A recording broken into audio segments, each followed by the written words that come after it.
Welcome to the damn show, everybody. We're jumping right into it today. I am RD Roger Dickerman here with our first guest of today's damn show, Jack Butcher. Jack, how are you, man? Good, mate. How are you? Thanks for having me. Doing well. 9 months after our first damn show together. Indeed, yeah. That feels like. I don't know how long ago that feels like, but not 9 months. Yesterday or like 5 years? I have this like experience of time that's always at both ends of that. Like, could have been yesterday, could have been 5 years ago. It's all a flat circle, as they say. It is. Time is a flat circle. And Mhm. welcome everybody joining us. We'll have Adam Levine on at 1:15, and then in between 1 and 1:15, I'm going to do a little pullback, a segment, a review of Toledo, all that good stuff. But for right here, right now, Jack, how are you feeling? Days away from your next major milestone. Good, mate. Yeah, excited. Excited. Um, this has been a fun one to work on. An honor to be part of the Art Blocks Curated series, but I think this has been in the works for. Well, it's been in my head for a long time, but been actually in the works for most of this year. So excited to get it out into the world and see how it's received. So, in the works for a while, did you know when it was originally in the works that you were going to be the second to last curated release? No, no. So what's funny? It was like even the visual prototype of it. I posted. I have to look when I posted that originally, but um, I've been obsessed with this concept for a long time. It has its sort of adjacency to the stuff that I started Visualize Value with, all these like mental models and logical these systems that mirror reality in some way. So I've been sort of obsessed with that original visual of survivorship bias for a long time. And yeah, the visual I posted probably 6 months ago now. I might be off on that. And then when Eric asked me to be part of it, I was like, okay, there's something here in this kind of half-formed idea that would take shape very nicely in the context of the Art Blocks 500 and the way, like, I don't even think the narrative of the um of like the finite nature of the curated series was was in place when I did the original visual. So these things sort of overlapped and informed the how it all came together in the end, or the structure of it as it's going to launch. Even taking a step further back, when was the first thought in your own mind, I wouldn't mind being part of Art Blocks one day? I never thought I would be.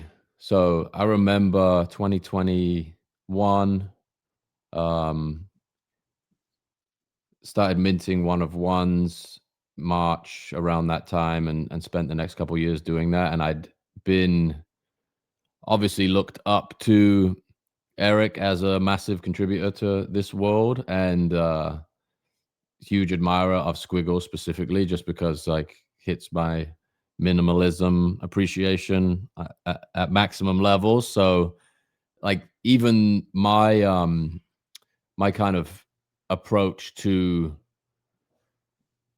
making things originally wouldn't have fit in the container of art blocks, if that makes sense. It's like kind of having worked in this world parallel and alongside, and seeing all these things come out and getting an understanding of the medium at varying degrees of complexity.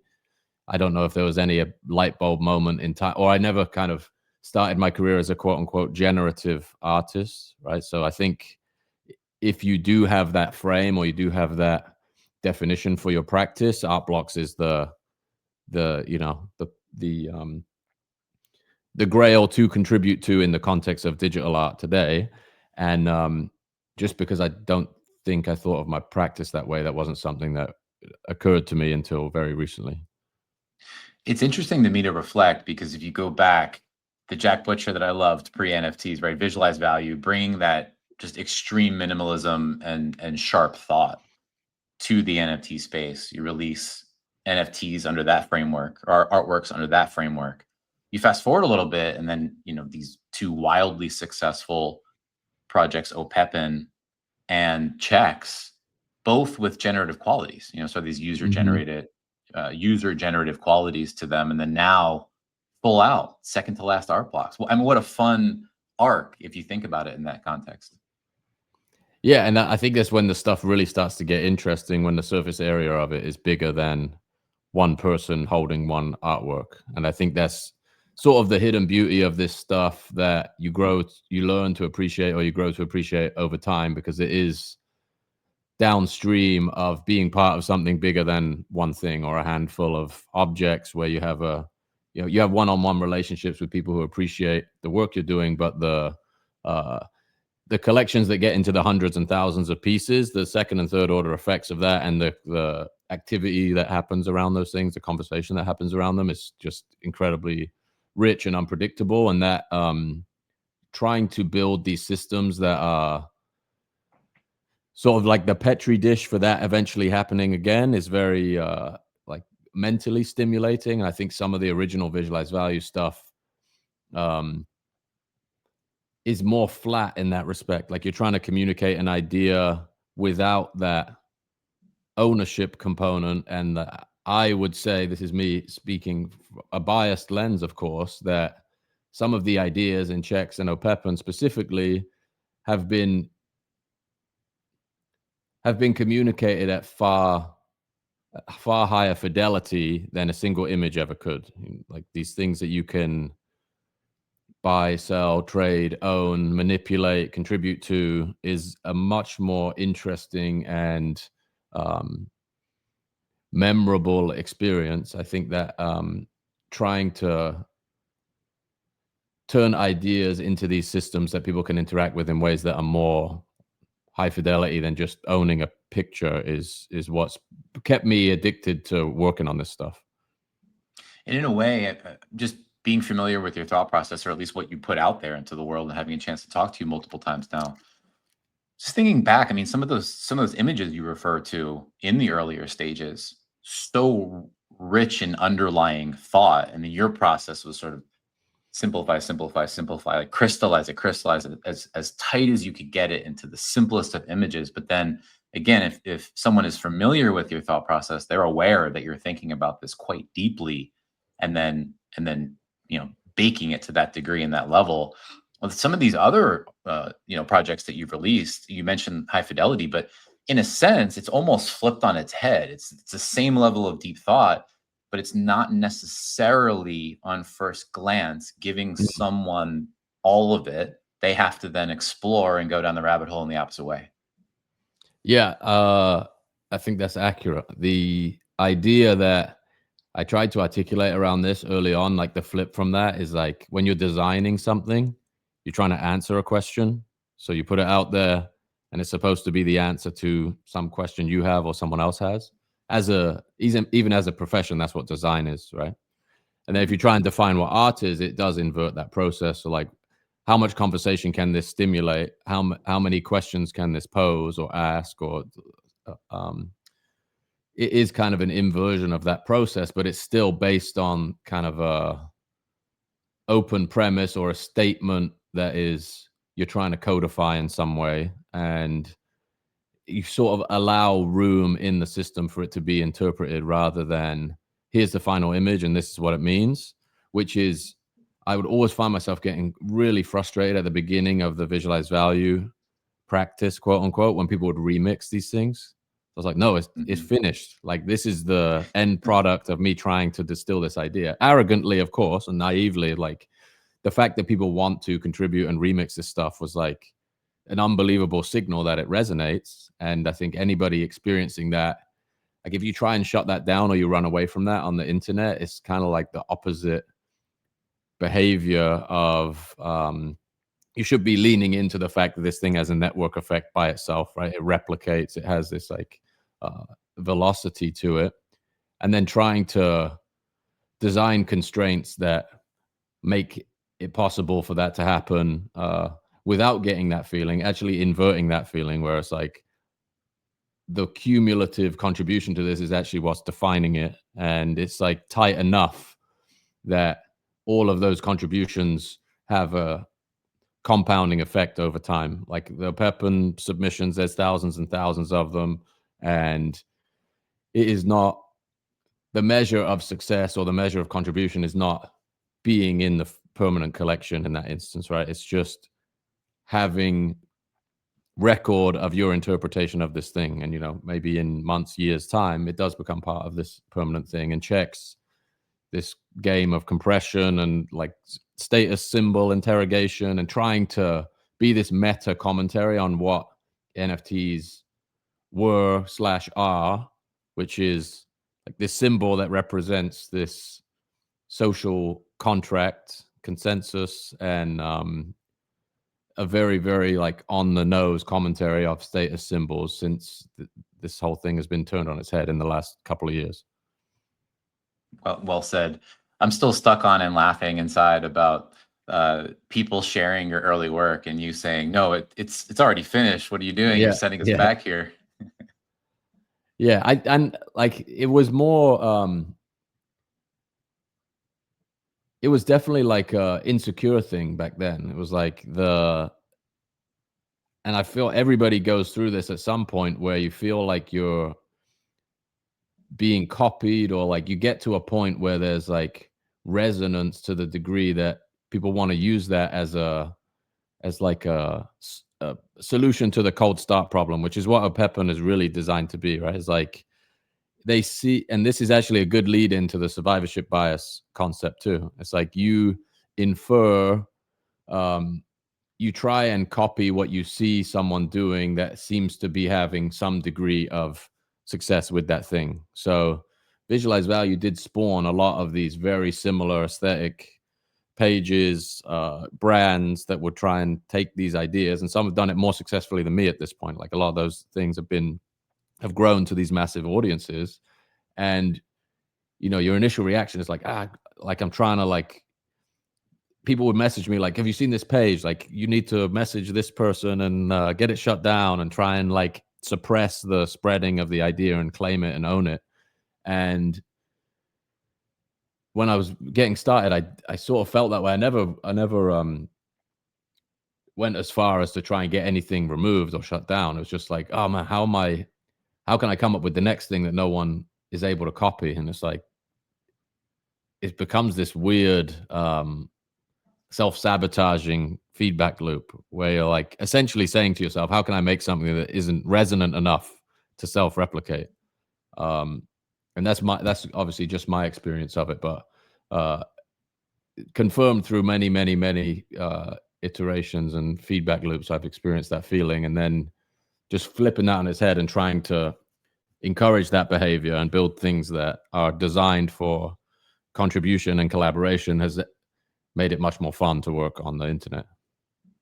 As we get to survivorship bias and gas wars, I'm going to pull it up on the screen in just a minute, but I want to ask you one more sort of origin question here.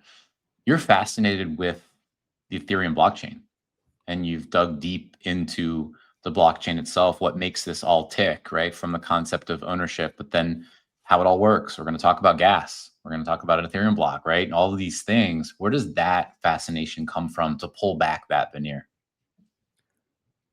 I think I've always like the origin story of visualized value being this networked thing. It was not a physical, it's not a brick and mortar business. It's not a the vast majority of things that visualized value has ever made and sold were not physical. And that idea has resonated with me since I got any kind of traction on the internet. So the idea that when I was practicing the visualized value stuff in 2019-ish, the stuff I was putting out was basically a marketing exercise to sell something else. So these images I would make and post on Twitter and Instagram would be initially for winning these consulting engagements. And this is how a lot of creative practices work, right? The stuff you do in your free time that you really love and you like do it for the sake of doing are really billboards for earning you work that you otherwise wouldn't want to do necessarily. So like agency business functions that way.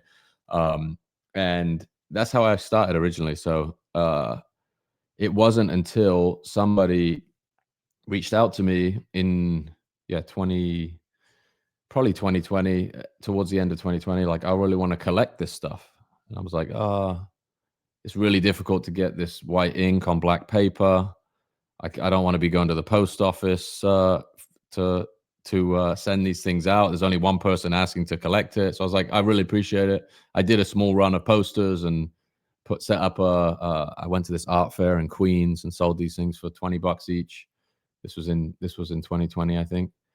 And when it finally clicked for me what Ethereum was and what an NFT was, it essentially inverted the whole model, where the objects that I was previously creating to funnel attention elsewhere were the product, were the thing. Like the object, once it becomes ownable, once you can have that relationship with somebody who is consuming your stuff, even the digital stuff that I was selling previously, there's ownership, but it's limitless in a sense, right? It's like a database entry that everybody is like forwarded to the same point, and there's no scarce, or there's no ability for that person to resell or trade that thing, which you often look at as like this hyper financialized thing, but it really is like much deeper than that, in a sense that like ownership as a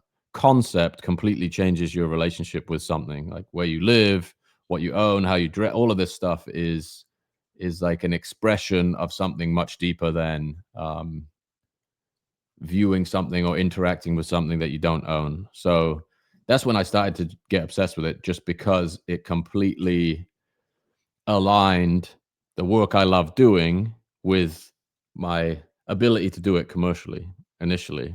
And that like is the most transparent way to put it too. Is like the idea that me having an art practice offline was not aligned whatsoever with the stuff I was making, or the audience of people that I'd managed to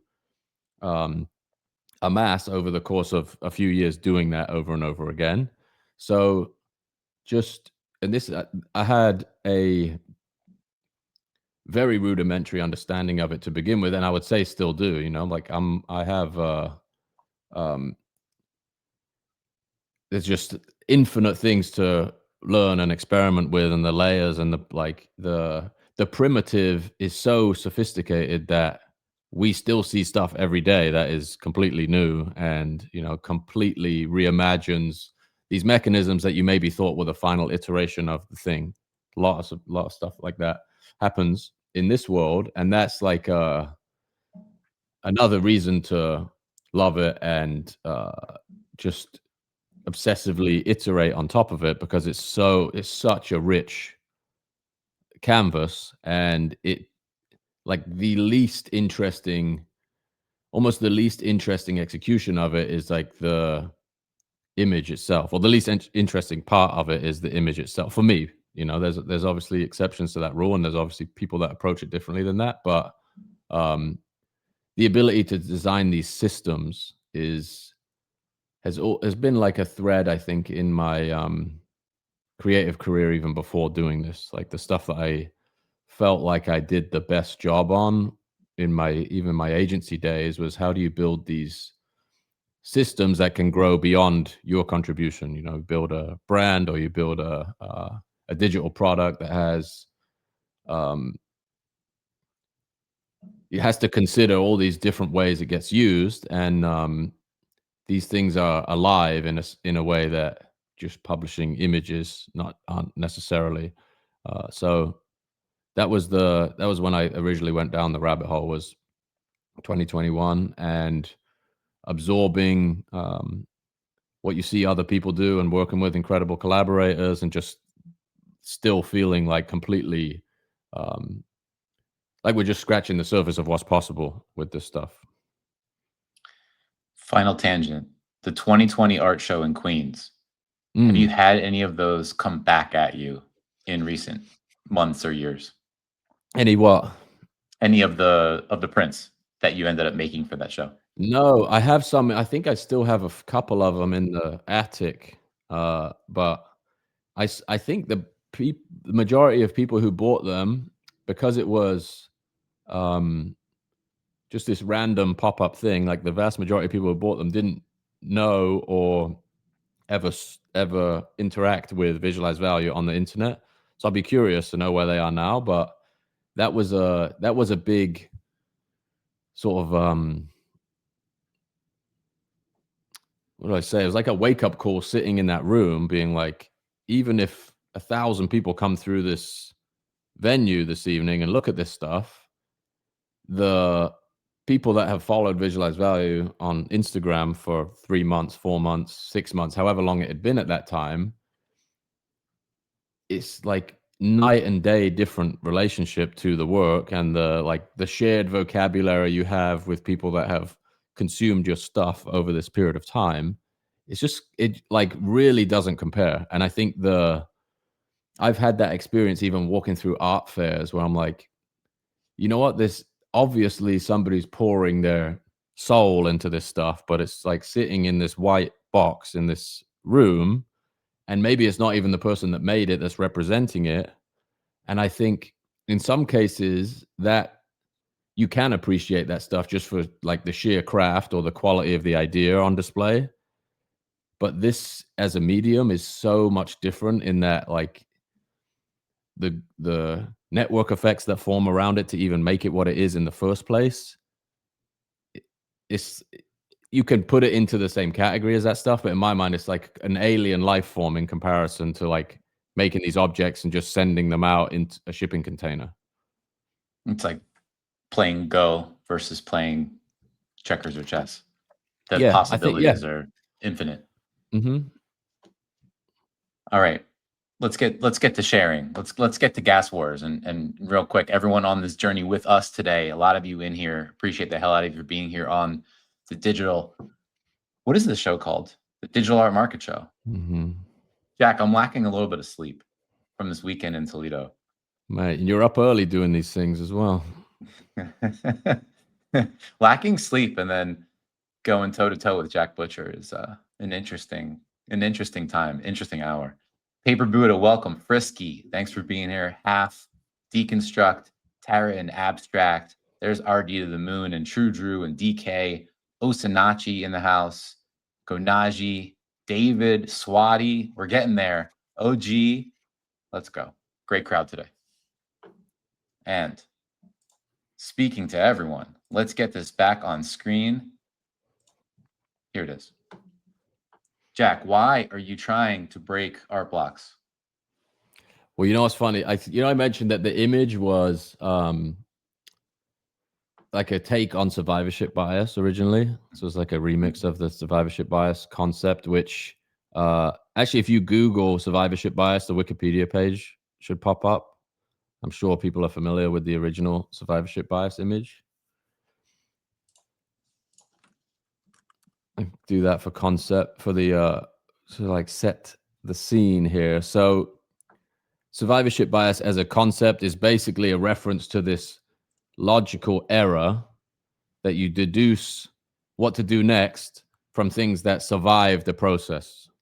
So the analogy that is most famous here is these World War II bombers would come back from wherever they'd been deployed, and where they had bullet holes would be where they would reinforce them. When in reality, the planes that didn't come back would have shown where to reinforce the fuselage. So the planes that got shot in the engine, the planes that got shot in the cockpit never came back.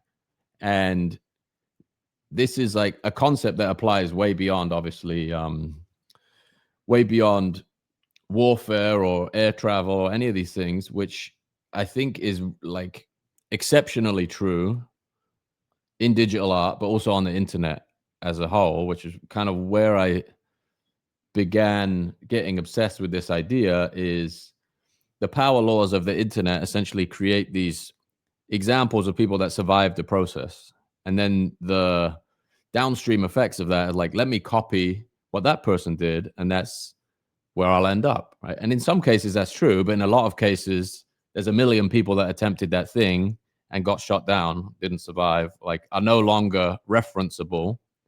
And there's more information often in the destruction than the survival, right? Like the idea that the internet itself is kind of elevating these quote unquote lucky participants, is distorting what's actually true about the process. So always been obsessed with this idea, and had made this image originally to sort of bring it into a future context. So you notice it's a different silhouette of a different aircraft. And the Gas Wars name, because I've been running with this title of survivorship bias even when I first started talking to Eric about doing this. And we where did we go? We're in Charleston for Beeple's thing. I saw you there. How the punks, was it 2-year punks thing? Yeah. We're there, and we're talking about something else, I think. I was like, hang on a minute. Like, a better name for this would be Gas Wars, because it's an even richer reference, I think, to the Art Blocks platform, right? If you go back to like the 2021 frenzy of not just Art Blocks, all of the very high activity hyped mints in 2021 had this gas war component to them. And the idea that it's like a meta reference to the survivorship bias concept. So if you go back to the Art Blocks thing here, I'll try and talk through a couple of the like other connecting ideas in here. So one of the things that Visualized Value has tried to explore over the course of its existence is like the arbitrary nature of like scarcity, abundance, and the like, do you do open editions to see how much appetite there is for an artwork and then produce a mechanism on the back end that condenses that? There are different ways, again, why I love Ethereum, to configure the economics and the systems that underlie these artworks. And this is like a really, really on the nose interpretation or implementation, I should say, of the ability to customize the economics of a drop. So not only is it, so the way the system works is there's 500 artworks, and they have a fixed price based on the number of bullets that will be shot at that plane. So the $1 simulation is going to have one bullet shot at it, and it's very, very likely to survive. There is a possibility that plane wouldn't make if you got it like square in the cockpit with the strongest critical hit, but very likely that it will survive. So over the course of the 500 tokens, the price goes from $1 to 499. The last token will be 499. And what that also does is creates this moment in time where people have to make a decision of where they apply their effort, or where they choose to go. My assumption is that there will be some congestion at the lower end of the grid because the tokens are cheap, but that will also create this massive amount. Well, this will create more congestion. I have no idea how much for that token, which will lead to potentially someone having to outbid someone else on gas to get the $1 token, as opposed to going to the middle of the grid where there's likely less people competing and paying much less for gas to secure that token. So trying to sort of celebrate that as opposed to design around it and be completely transparent and kind of build the entire project around that idea, as opposed to running away from it or trying to optimize away from it. It is just the energy or the effort has to go somewhere. And the other sort of meta idea there that we hopefully will have great information on in post is like the grid itself, where people are choosing their pieces. The event will happen over 500 seconds. So the token supply will be determined in that 500-second window, but we'll also record every single mouse click and every single action that's happening at the grid level, which kind of makes this meta commentary on the whole idea of the collection. So it's a way to navigate all the pieces, but it's also like a, you can literally replay I think it's 8.3 minutes of activity, if the 500-second window, and see where all of this activity is happening and what decisions people are choosing to make along the way. I have about 499 questions. Let's go one at a time. So we'll talk about token 0 in a second, because I think that's fascinating. But let's stick with this concept of survivorship bias and these 499 generative planes, right? You mentioned that the $1 plane has one bullet shot at it, and in theory could still go down if that one bullet goes to exactly the right place. So I think that's fascinating, right? Where you think, what if that actually happens, and how might people perceive that plane? Would that plane end up being the outlier of the whole collection because it went down and didn't survive, even if someone may have intentionally wanted it because it was almost guaranteed to survive? That's fascinating. Let's talk about the other pole. 499. You have 499 bullets shot at this plane. Is there a chance that that plane survives? Yeah, it can. It's very, very, very unlikely, but we ran enough simulations where we got one that survived. So it's possible. How many simulations did that take? I mean, must have clicked through it thousands and thousands of times. I don't know how many hours and hours and hours of 1 second at a time, but it happened once. So I mean, I guess this is a window into how my mind works, but I just think about both of those outliers and how fun it will be to see the least amount of bullets that produces a downplane, and then the most amount of bullets where one comes out alive. Yeah, there's like someone gave it a nickname while we're working through some of the art block stuff originally. The Maverick will be the plane that takes the most hits without going down, and then there's like the ultra unlucky participant at the low end. And to be honest, like aesthetically, those are some of my favorite outputs too. Where you have like literally 5 symbols on the canvas and no plane. And I think that was, I'd be curious. The first iteration of this, it was like, oh, let's keep the plane in, make it red, blow pieces off, parts off of it. And then I think going as far as to like just remove it entirely is, a decision that definitely leans into the idea itself.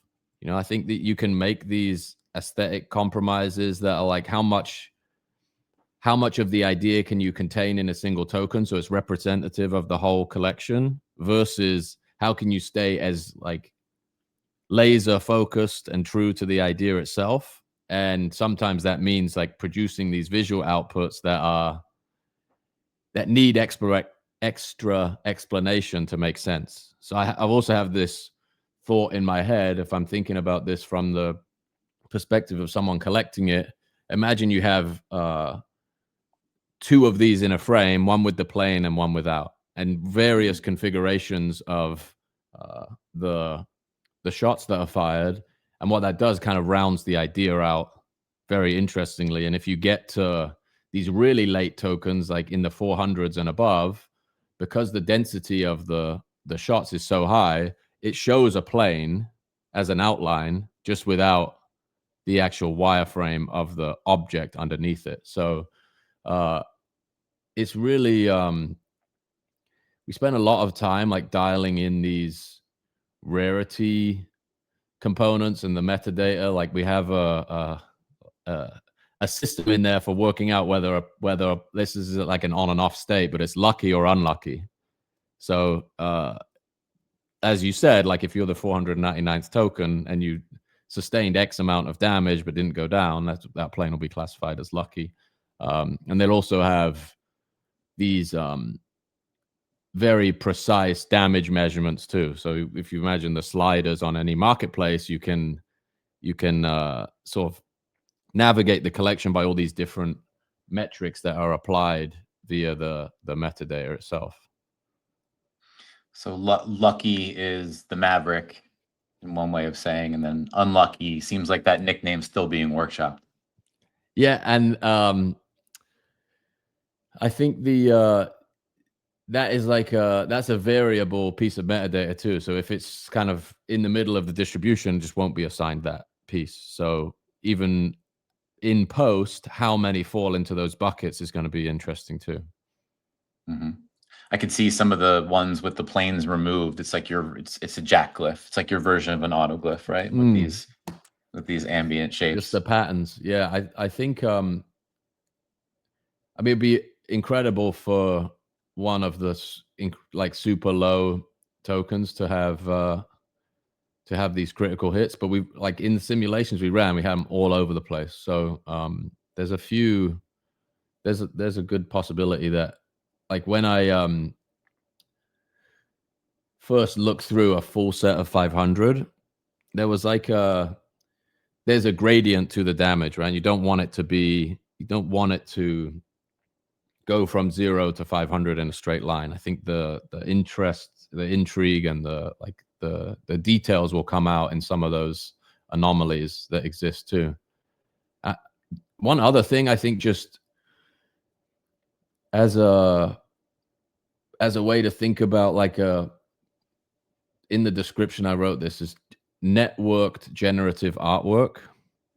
It's like in the same way I've tried to use this analogy, and Jalil and I wrote this chapter in the Punks book about the idea of a fractionalized portrait. So Punks has a fractionalized portrait where the single instantiation of this thing ladders up to a bigger idea. And that's true in all collections to some degree, but the intent here is like this is one artwork and you're kind of looking at it through 500 different lenses, and there can be hundreds of people that own this idea, but almost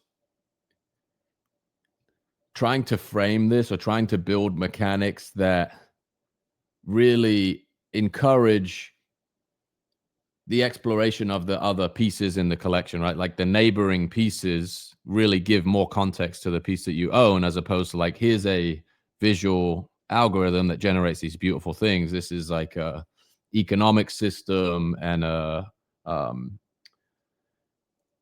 like exploration of this concept that has a like very specific rules, and trying to be non-arbitrary in a lot of ways, like trying to be the opposite of every entry is the same and maybe there's some randomness that occurs. It's like the decision you make beforehand is setting you up for the output you're getting, not not a complete random process. In all the simulations that you've run, have you run, let's say, 499 complete simulations and sussed out an approximate level of planes that you expect to go down versus planes you expect to survive? With it's roughly 50-50. So Hmm. it's like the idea I think is just based on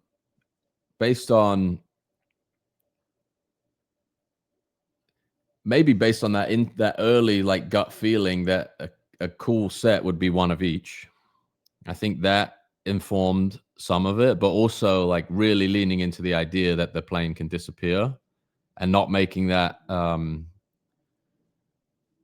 it just feels like the right balance, I think, where I don't think it's going to shake out particularly like it won't shake out exactly that way, but in the last few days we really went hard on changing some variables so you can get these outliers, because that obviously at scale that will happen. And that would be my gut, though. I think it will shake out about 50-50, but we'll see. Let's sort the gas side. So it strikes me as a fascinating juxtaposition. You put the very linear, right? $1, $2, $3, all the way up to $499. But then you match that to the gas side, which is going to determine the ultimate price paid from a collector perspective. That is almost decidedly not going to be linear at all. Have you thought about the interplay there? Yeah, for sure. So that is like the economics of this the other way you can think about the later tokens is that they contain more information. So like if you're trying to sort of equate this to an actual process, or like the critique of effort equals price, or input, like the value of the input maps to the output somehow, there's this tension in that idea where I have no idea how much congestion there will be at the lower end of this thing, but you would assume, just based on rational behavior, people will go for the cheaper tokens, where maybe if you start 10, 20, 30 tokens higher in the ranks, you have zero congestion in the network. So the act of trying to get the $1 token is likely going to result in a higher premium than starting at 30 or 40 or 50 or wherever else. But that output is also more unique. Right? I feel like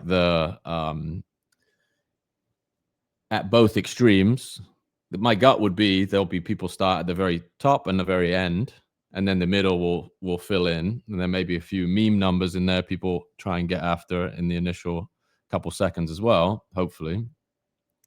And yeah, I think that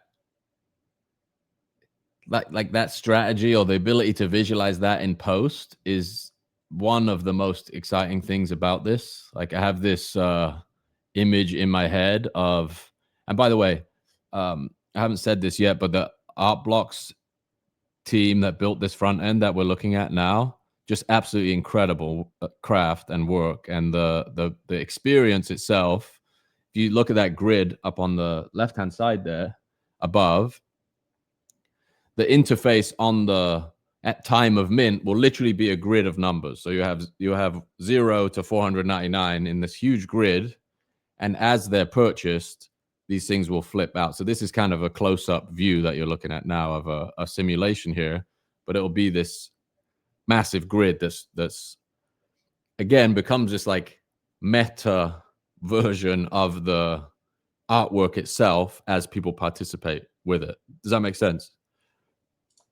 It does. Just enjoying the nice, easy scrolling and all of these different visuals that come from it. Makes it a fun way to explore what approximately can be expected on the other side of things. Yeah, and the grid itself in post, when this thing is finished, will be this way to navigate from the top to the bottom in a way that has a like coherent, it has coherent logic. Like these things map to the number of shots fired. And yeah, I think a lot of the stuff that's come out of visualized value the last few years is like poking at some of these more arbitrary things, or more like assumed or copied behaviors, where like token number is not that interesting, right? Or like it doesn't, maybe there's like a little bit of meme value around these token numbers, or they have like, you know, collectors of things and people in crypto specifically, there's maybe like the palindrome thing. There's a few like things that burn out on the like the interest of particular numbers. And in this, it's like really, really obvious and specific and intentional what the token number means and represents. And I think I find that interesting, and I'm like always looking for ways to like layer meaning into these things at every possible opportunity. Like these things that could be viewed as arbitrary are actually very intentional decisions that inform the output, and the collection as viewed in the like in a macro sense is kind of tied together by these token IDs. Have you thought about the pseudo controversial nature of gas? And I think there's two respects to that, right? So number one would be who ends up with the tokens, right? Sort of predisposed, especially on the polls, right? Where you'd think there would be, like you said, more activity at the polls, more activity at maybe the mimetic numbers, but at those specifically predisposed to those familiar with, savvy with able to navigate the sometimes treacherous landscape of gas. Yeah. No, I think there's like, again, another like survivorship bias commentary in there too. Like these markets are at times like hyper ruthless, and we're also at like kind of a quiet moment, I feel like, in this you know, the general activity around NFTs is quieter than it's been for a long time. And there is like, there are advantages to knowing the medium or knowing the technology or understanding how to use it better than anybody else. And that's also like a tension that exists in this world, which is like, let's abstract away everything that makes this what it is. You know, let's just remove all of the native qualities, and maybe like could be viewed as flaws. But I kind of see it differently than that, where we even built this platform be about a year ago now, called Mint.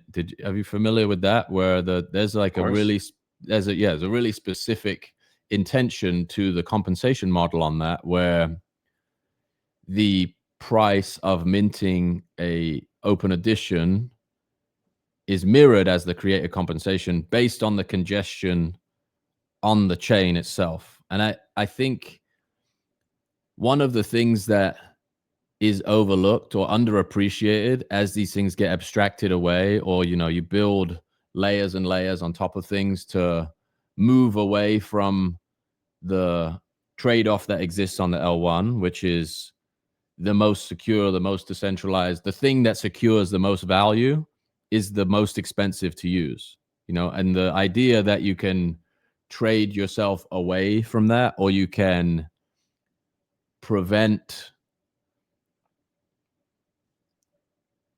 kind of circumvent nature in some way. Is like, yes, you can, but there's a trade-off for that, right? You can make a version of this that would not have those trade-offs, but you'd trade off somewhere else. You trade off in like the longevity of the material that it's stored on, potentially. So that's another idea in this, is like a meditation on all of those things. And I think the shift from survivorship bias to gas wars is meant to be like a very explicit, we've got the language everywhere on the page too, where it's like the price of gas may exceed the price of the token. That's like if that is not a transaction you're willing to participate in, please do not proceed. And the idea that that experience travels with the artwork over time is also, I think, an important part of this, where if there is a huge effort to kind of move away from some of these early I won't even call it quirks, like the like medium native experiences and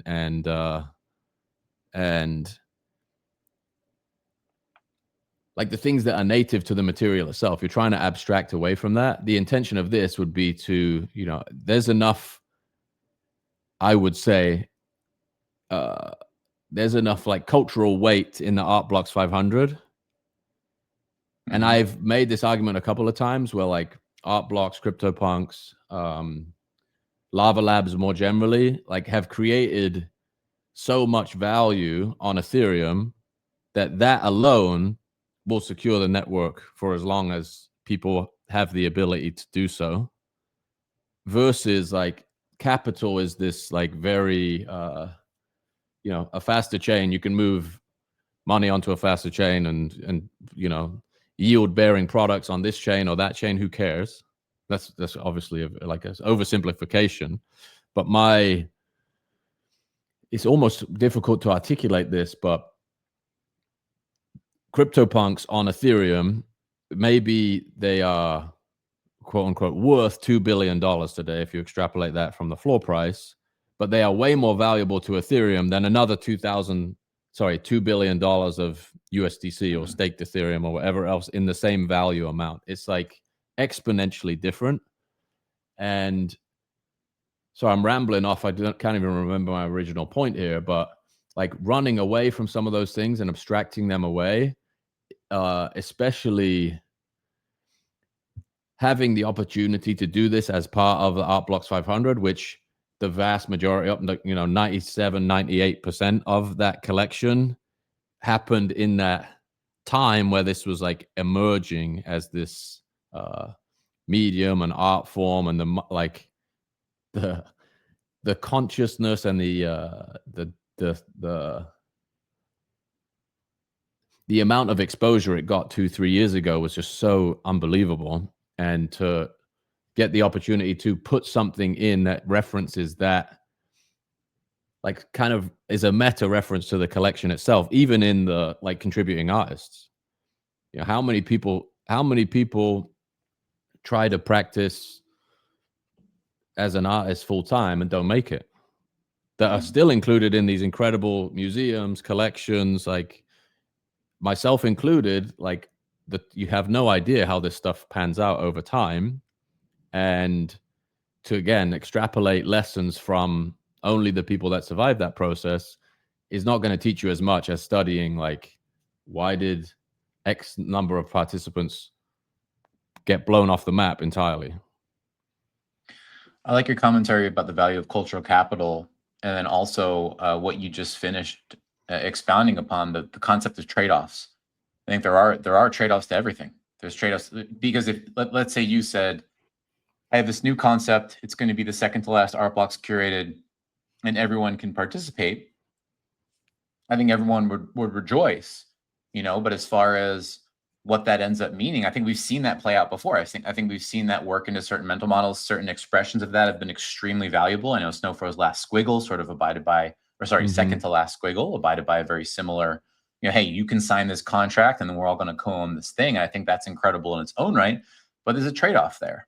And then there's another trade-off if you go to the auction spectrum. You say, we're now going to auction every single one of these. Well, that's pretty vicious in its own right? And it's very, there are some tricks in the auction trade, right, in a large collection, but it's also very capital dominant, right? He or she who has the most capital is going to win that, and on and on and on. Then you get to white lists and allow lists and exclusions through those types of trade-offs and mechanics. And so in the end, we arrive at the doorstep of Ethereum gas.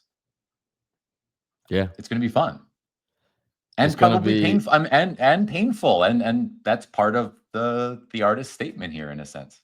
Yeah, and I think like there's even a meta survivorship bias commentary in that too, right? Which I tried to reference earlier on, where it's like we have in place these systems for measuring as much of the activity outside of even the transactions themselves, to then retroactively be able to play this thing out as if it was this like dogfight that's happening over however many seconds. And I should mention, if they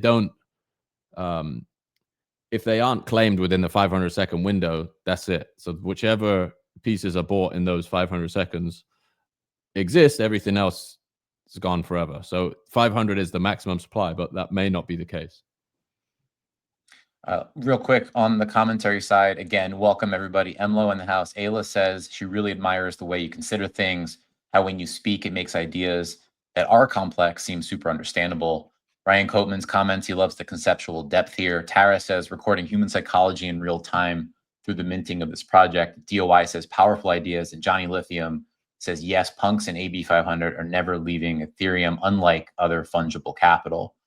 Jack, before you go, we have to talk about phase one and simulation zero. So you're taking a typically reserved token zero. I actually don't know. I don't know the exact, but the dominant portion of Art Blocks collections have had token zero reserved for the artist. In this case, it is not reserved for Jack. It is ... Yeah, it will be auctioned on VV.xyz starting, I believe, at noon tomorrow. So in keeping with the pricing mechanism of the rest of the collection, it will start at $0, so zero reserve auction over the course of the 24 hours. And I think we have 5-minute extensions on that auction, and the end of the auction will coincide with the beginning of the the Gas Wars mint on Art Blocks. So those two things will overlap in the end. And the idea there too is like that token is the foundation of the collection, and it also represents kind of every plane in its before state. So the idea that you can keep it consistent with the pricing treatment of the rest of the collection is the main idea, but it's also a kind of, it's guaranteed to survive. Token 1 may not survive, token 0 cannot fail. So there's a another thing that we're trying to nod to with the treatment of that. Jack, tell us, so tomorrow, how does it all go down? So you mentioned noon tomorrow. Yeah, I'll tweet out the link to that, and I think it will be linked on the Art Block mint site too. And yeah, just a you'll be an auction that will run 24 hours and then close. If there are no bids in the last 5 minutes, it'll close exactly when the other one starts. If there are, then it will overlap with the mint of the 499 additional pieces. Have you thought about the possibility of one impacting the other? In other words, so much demand for your 499 impacting the conclusion of the one of one auction? Yeah, I definitely thought about it. Like, I think there's also an interesting thing in this I don't know, in the consideration of these things, where you are playing this attention game too, and being able to sort of hopefully thoughtfully put things out that are as opposed to just like spamming tweets about the upcoming 500-second window. This thing hopefully becomes this reason for people to dig into the collection idea before the collection is available, as opposed to here's 500 seconds, understand it, figure it out, make your decision. Hopefully this becomes somewhat of a small billboard for people to dig into, okay, why is anybody bidding on this seeming like this wireframe of a plane? And that leads into the story itself. And I think had these really thoughtful written interview questions from OpenSea, and their I think the closing question was around like what do you want people to take away from this, or what's the intention here? And I feel like however you participate, even as a viewer, even if you have no intention of purchasing any of this stuff, is this concept of survivorship bias shows up everywhere in your life on all these different mechanisms that you may not even be privy to. And it's such a powerful idea. It does not require you to participate to hopefully have a for it to hopefully communicate something that helps you like carry that idea with you. And I have no idea how this is going to play out either, which is like the exciting part of it too. Is you never know in the context of these things, but something that is hopefully novel and hopefully has there's hopefully that level of curiosity with people participating too, where the process of acquiring the thing is as interesting as the artwork itself. That's what I hope for. I don't think Jack Butcher has never been short on novelty. I mean that in a very complimentary way, just making us think, whether it's participatory for a specific individual or not. I think making us think, and sometimes breaking a brain or two, and sometimes, leaving a few people like productively in the dust on specific concepts. I personally can't wait to see how this plays out. And I can't say that about everything that goes on in our space. And so I appreciate you for that. It's sort of why the show exists, and it's why 24 Hours of Art exists in the first place. So thank you for keeping us on our toes. Thank you, man. I appreciate it. Thanks for what you do, carrying the torch. Well, there's no order of operation there, Dick. If not you, not me. Well, listen, man. Tomorrow is so summertime season is technically coming to an end. We are in September. I don't know if it's the 20th this year, 21st, 22nd. You're sending the summer out, Jack. I didn't realize. I thought it was late. I thought it was Labor Day, man. I thought we were back. I thought the great lock-in had already started, Roger. That's fair. That's fair. But you We're know in what? it. September's been eerie, man. I said this in the news. I'll leave you with this. I said it in the newsletter. I already knew the answer to it. And I wrote, what's going to be that thing? What's going to be that thing that sends September has been quiet as far as a market perspective. And I think the answer is this. You're closing the summer out. You're getting, whether it's the figurative or literal fall, you, Jack, are getting it started. So let's go, man. Be well. Yeah. Good luck. Good luck to everybody out there. Be smart, be savvy, and survive if that is what you choose to target. Indeed. Thank you, mate. I appreciate the stage as always. Until next time, Jack Butcher, ladies and gentlemen. See you, my friend. Thank you, mate. All right, everybody. That was fun. Always fun to have Jack on the show. I said it, I'll say it again. One of the most thoughtful people, keeping us on our toes. They're smart mechanics, deep mechanics, complex mechanics, a lot of storytelling. Always does a nice job with the write-ups. To Ayla's point earlier, oftentimes does a wonderful job breaking those concepts down as well for us. I hope that was fun for you. It was for me. Let's take a step back. So in between segments, we have Adam Levine. He is the director of the Toledo Museum of Art, where yours truly and 24 Hours of Art has just returned from. It's our third trip to Toledo in a calendar year. That process began last year with the House of Utreda. That was fantastic. Utreda following in Osinachi's footsteps. Osinachi was technically the first artist in residence at Toledo Museum of Art. And then came Utreda. And then fast forward, now we have Infinite Images, this exhibition. I've talked a lot about it. I've posted a lot about it. Had this wonderful opening in the month of July. And then now fast forward to just this past weekend, not closing yet. That exhibition's going to be open, I believe, into November. We can talk to Adam about that in just a few minutes. But it was, while not a closing, a celebration. There was a Masks of Lucy event with Sam Spratt, the debut of the Sam Spratt documentary created by Joey Lawrence with credit to Canvas.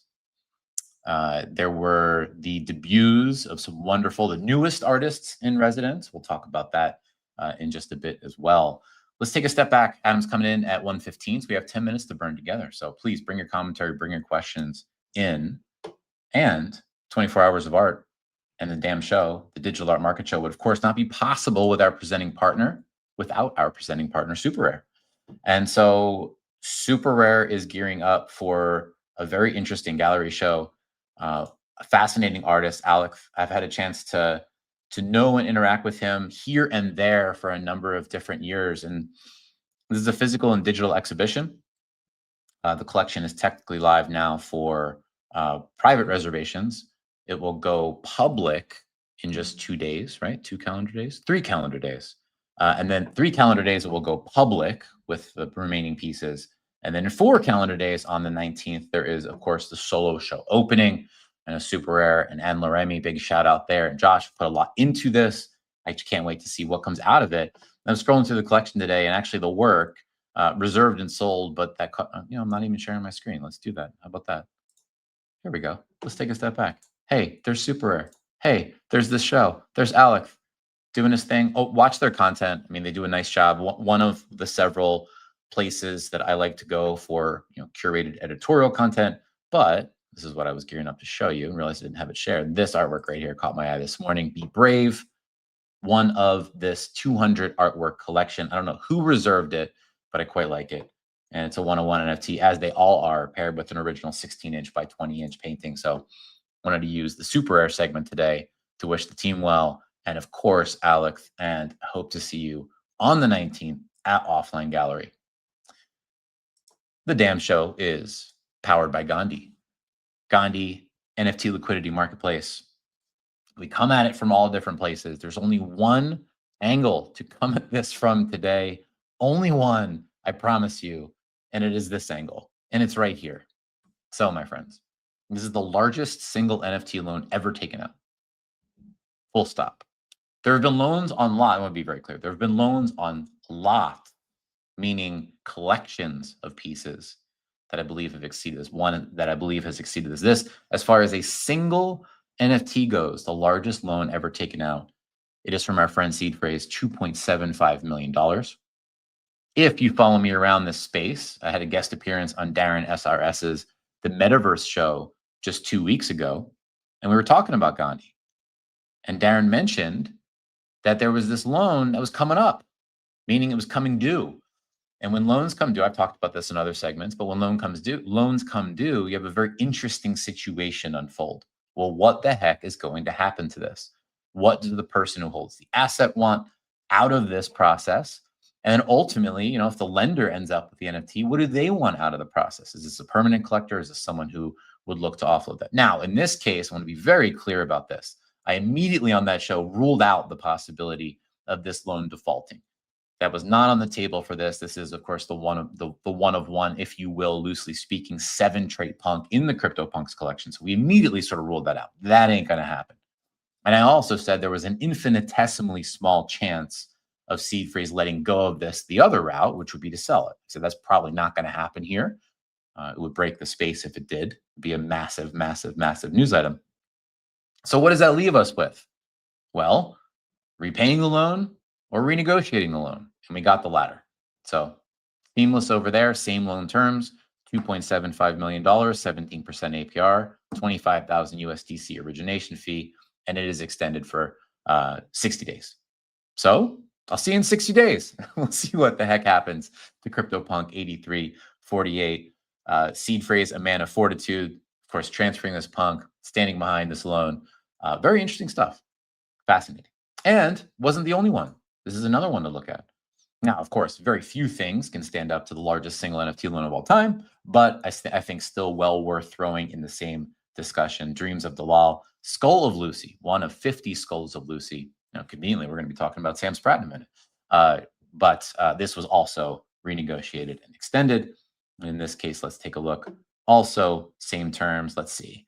Moves, same terms, 175,000 USD, APR, same, and then 60 days. So basically carbon copy situations. Both of these collectors have high-end assets and artworks, and they took loans out on them, and they were able to get them extended. So there you have it. Thank you to Super Rare. Thank you to Gandhi.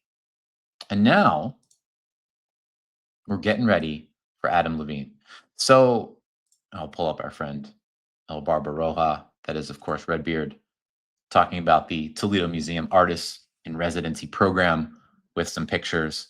We're going to talk about Emily G. I mentioned Sam Spratt, who had the event on sort of night 1 of this informal 2 or 3 day, right, bracketed by the Sam Spratt event, and then the Punks brunch on Sunday with some exciting events in between. But you had Emily G. and Dan Hernandez debuting new works. And maybe I'll sit here for a second and talk about this before we welcome Adam in. So I was pleasantly surprised. Now I knew, let's start here. When I went in July, I knew that Emily was experimenting with the rich sort of tradition of Toledo Museum of Art, which is glass, right? They're sort of infamous for their glass. It's a fun rabbit hole to go down, sort of how that came about and all the things that they've done here. And they have this beautiful building, the sort of glass wing of the Toledo Museum of Art. And check this out. So this is glass creation. So I went in and my mind was fixed on Emily's wonderful art. You may know the collection Memories of Chilean. You may know the collection Interwoven. Right? When I personally think of Emily, I think of a brilliant generative artist. I think of embroidery.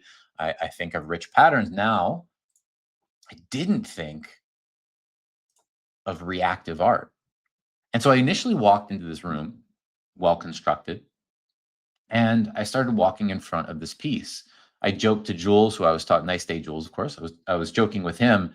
It almost looked like a Jules collaboration. The colors were really rich. It was just very, very interesting. And it shocked me. It was Emily G. What an interesting expression of her art form. I was not expecting it. I was expecting glass exploration and or things that rhymed with sort of where she's been with some of her other collections. I thought it was so interesting. But let's not talk about this alone. Let's talk about this with someone very special. We have backstage. We're bringing him in. There he is. Let me get this screen off for just a second. Adam Levine, how are you, sir? I'm doing well. How are you, Roger? I am well. You're a brave soul. Are you tired? I am. You can see I'm wearing my glasses. I wasn't wearing them all weekend. Yeah, I'm a little run down, but it was a super fun weekend. Super fun weekend. Well, listen, we will be mildly fatigued or intensely fatigued together. I was joking with Jack earlier. I had a moment that I rarely have, but it was one of those moments where you realize, yeah, I'm a little fatigued right now, going toe to toe with Jack Butcher. Fun times. Well, no one can go toe to toe with Jack Butcher, right? Who, because I was literally in a donor meeting right before this, I missed the segment. I'm looking forward to listening to it after the fact, right? But celebrated 15 years in the States, right? So I don't know if he brought that up, but congrats to Jack. Congratulations, Jack Butcher. Did not bring it up, brought it up off air, but now we can celebrate it and wish him congrats there. Now, Yeah. there was another big anniversary, Adam, and it was the 10-year anniversary, or the 10, I should say the 11-year anniversary, but the 10th block party at Toledo Museum of Art. Congratulations on that. Thank you. Yeah, it began under my predecessor, Brian Kennedy, as a way to sort of bring the community together. And I think we've gotten better and better every year at sort of executing programming that connects with the exhibition on view at any given time. And it was quite interesting, that this year's was obviously highly inflected by the Infinite Images exhibition. But the very first block party we had was in conjunction with the Art of Video Game show that the Smithsonian Museum did. So it was kind of a nice full circle moment as well to see how we've evolved in our way of approaching and engaging with the digital. Let's connect a few dots. Let's cover a few origin elements before we get to all the amazingness that happened this past weekend. First origin element, just yourself. How do you connect with the Toledo Museum of Art in the first place? Yeah, so I'm a born and raised New Yorker. I moved once in my life from apartment 15J to 10B in the same building. So I'm definitely not a Toledoan. And the reason that's important is because everything that I say from here on out, is not affected by any hometown bias, right? So everything I say is, earnestly felt and has developed over the years. I did my undergraduate degree at Dartmouth College, which is relevant because Dartmouth has one of the great university museums in the world, the Hood Museum of Art. And the director of the Hood Museum of Art while I was an undergraduate student and while I was working there was the aforementioned Brian Kennedy, who then went to become the director of the Toledo Museum of Art. So I, as we may get to, have a degree or have a background that only looks linear in a press release, but I spent time in investment banking. I studied art history. I also studied applied math. I started a couple companies at the intersection of art, finance, and technology. But when I settled into, this museum thing, I was at the Met and Brian encouraged me to look at an opportunity in Toledo. I did, thinking it would be 2 years. And over the course of those 2 years, I met my wife, who is from suburban Toledo. So anyone who watches The Paper, and the second episode of The Paper, a bunch of earnest high school students show up, right, from Darysburg. So my wife is from Perrysburg, which was what that joke was about. Then 2 years became 6. I left to run a museum in Jacksonville, Florida. The Cumber Museum of Art and Garden, super excited to sort of help turn that place around. Then within a year, my predecessor, Brian, left. He went to run a museum in Boston. So I had the chance to boomerang back. And for both personal and professional reasons, was thrilled to do so. And now have been the director for the past 6 years. So if you had told me that I would be coming up on living in Toledo almost as long as in New York, I would never have believed you. But I'm here, and it's an incredible place, as you discovered this weekend, to live, to work, and to connect people with art. I discovered for the third time, Adam. I've been in Toledo more times than any That's city true. In not the named past New year, York. that's true. No, so Roger is the best attending non-Toledoan over the past 12 months for sure, right? But I do think it would be fair to say that, this weekend was particularly special. I remember the first time coming to Toledo last year for House of Utrata. And I remember a dinner event, and you took the mic and you would use the phrase that still resonates with me to this day. This museum is Toledo's ace in the hole. I've never forgotten that statement. And it's only rung more true as I've been there a second and third time now. Yeah, I think I have these lines that I use. So now that you've been here, 3 times, right, in the past year, right, you've heard them all, but many of your audience haven't. So, so indulge me, right? But there are a lot of people who are watching right now who, in Gandhi's post this morning, right? So especially got to have to give them a shout out, right? Because they're helping power this, right? As you can see in the ticker. But in the post this morning, right, they mentioned the fact that they felt like they'd been like rug pulled when someone told them that the museum, right, that was getting sort of the claim was in Toledo, Ohio, not Toledo, Spain, and that's sort of like true of a lot of people, right? They you cannot imagine how incredible this museum is because you actually can't imagine Toledo, right? People don't have negative views of Toledo. People just have no views of Toledo. It's not something that people have thought about a lot. It's not a place a lot of people have traveled, right? It is, and it really truly is an incredible place that has many natural resources, easy access. Detroit is the main airport, and more than anything, just differentiatedly nice people, right? It is the only place in the world where I can pretty much guarantee you're going to like the next person you meet. Doesn't mean everyone's going to be your best friend, but everyone is so friendly. So it is this sort of remarkable place in and of itself. And yet the Toledo Museum of Art is one of the great museums in the world. When the museum was founded in the early 20th century, there were legitimate concerns in Chicago that Toledo was going to supersede. Chicago is the great Midwestern city. Glass was industrialized in Toledo, and then there were a number of offshoots besides. And also its proximity to Detroit meant that there was a lot of auto supply. So into the 1970s, Toledo had one of the top 10 per capita incomes in the United States. There was at one point in a city of about 350,000 people, in a metro area of about 700,000 people, there were 8 Fortune 500 companies. So it's had a remarkable support base, not just in the early 20th century, but sort of for the majority of the 20th century. And then, the Midwest, the Rust Belt, so to speak, had a number of, headwinds that, many cities had to metabolize over the past several decades, but the support base for the museum has always remained remarkably consistent. And I think we're in a moment right now where we've captured a lot of sort of energy and enthusiasm locally, and we're trying to parlay that into energy and enthusiasm sort of more broadly. And this weekend certainly represented a huge part of that. So the museum is 6,000 years of human history across 6 continents, 37 acres, 2 buildings by Pritzker Prize winners, the first museum in the United States to have that. Pritzker Prize is like the Nobel Prize of Architecture. About 320,000 square feet of gallery and support space, a sculpture garden. I mean, it's just so unbelievable, this institution compared to any institution. And then you think about it in Toledo, it is the ace in the hole. Origin point number 2, you are setting a very serious example with Web3. You've seen something that many institutions have either not seen or maybe dipped a toe in, but you've come in at a very, very serious level and what feels to be an escalating level. And I personally, not because I'm incentivized in any way, shape, or form, I believe that Infinite Images as an institutional exhibition is, for me, the best that I've seen. It's the richest in detail. It makes it tactile. It's beautifully architected, beautifully curated. Brings in the Alan Howard collection, some canvas, and a lot of different artists. And I was just blown away in July to the point that I had to come back. Let alone the Sam Spratt event that we'll talk about in a few. But outside of that, it would have been back anyway to see it again for a second time. The origin point there, that's a serious, you hold rarefied air as far as institutions go. Where does that conviction come from to experiment at that level and then to go all in? Yeah.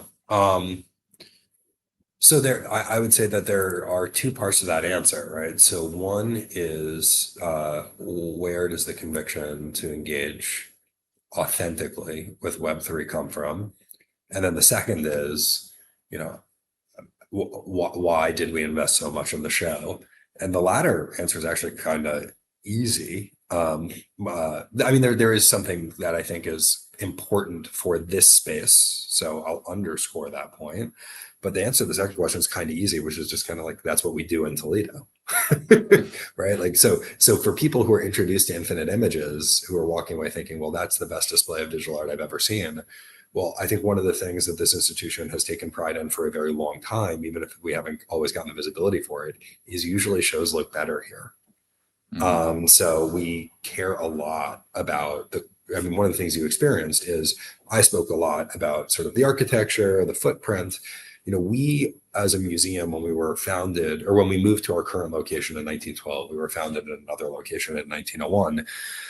Our board decided that we were going to have what was at that point a rather different collecting focus. We were only going to focus on collecting the highest quality artworks, right? So that idea of orienting to the highest quality then has ripple effects to everything you do, right? You don't buy the best Gauguin and just throw it up against a wall that has different color paint on it, right? Or that has patched paint on it. So we care very much about making sure that we are providing sort of an experience wrapped around the artist's work that is of equal quality to the artist's work. But of course, the profundity there, so to speak, is that we made the very conscious decision to treat the artwork in Infinite Images like any other artwork. And we had some really interesting design conversations. The curator of the show, Julia Kagansky, did an unbelievable job. Truly, there are not enough good things that we can say about the work that she did.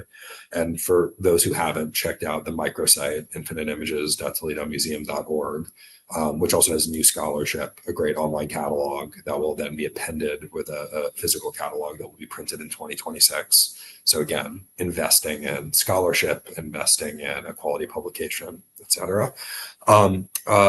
But there were two design concepts that Julia developed with our designer, Richard Kay from the Green Isle. And we landed on the one that was actually somewhat more traditional. And that was by design, right? The semantics of that display, right? The rhetoric of that display is that we wanted two exhibitions prior. We had the largest Caravaggio exhibition in the United States in more than a decade in that same space. And we wanted to make sure that Tyler's Fidenzas, right, or Dimitri's Ringers were treated in the same way as Caravaggio on loan from the Wadsworth Athenaeum was, given space, right? Given sort of respect, right, and not just sort of mashed all together. So that's the answer to the second part of the question. We really take sort of everything we do seriously in terms of quality, but it was particularly important here that these artists, many of whom have been to the exhibition, many of whom were there this weekend, see their work treated with the level of respect that they deserve, given the incredible output. But then the first question, which is sort of like where do I come from in this, is there's a personal part of it, and then there's a Toledo Museum of Art part of it as well. So the personal part of it is those who are watching can see, like, I'm a millennial, right? So this stuff is native to me, and I think that there are components of Web3 that are beneficial for distribution and supply of digital artwork, and then there are artists who are engaging with the potential that Web3 offers. In terms of performance, market, community, and then also sort of the unique potential of like long form generative art, like a la Snowflake, Tyler, et cetera. So I think that there are there's a craft to Web3, but then there are also these auxiliary things that Web3 opens up that also allow for a type of artwork that is reflective of its time, which I think is one of the criterion of quality, right? One of the criteria of quality is, does something reflect its time? So there's a strong case, I think, art historically to be made for engaging with Web3. And I suspect that there will be more art that leverages and engages with Web3 in the future. So smart to start engaging with it now. But then the other part of it is, which is maybe a little bit more Toledo specific, is because of that glass heritage, we also, in addition to having ancient Greek and Roman sculpture all the way up through sort of contemporary painting, we also have the second largest collection of glass in the country and one of the two great collections of glass in the world, along with the Corning Museum of Glass in New York. And glass, like some other media that were not taught necessarily in the academies in Europe, is sometimes relegated to this arena of the decorative or of craft.